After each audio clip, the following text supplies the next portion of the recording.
So in this Zillow tutorial video, I am going to be showing you guys how to search for single story homes here on Zillow.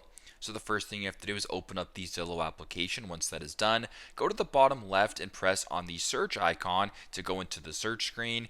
Once you're on the search screen, simply just go up to the top right and press on the filters button. That for me is actually located right below where my battery icon is. So press on that filters button right there, or the three vertical lines. Then once you're on the filter screen, simply just scroll down all the way past home type, past listing type until you get to a screen that says popular filters. And if you keep scrolling down, right between 3D tours only and hide 55 plus communities, you can press single story homes right here.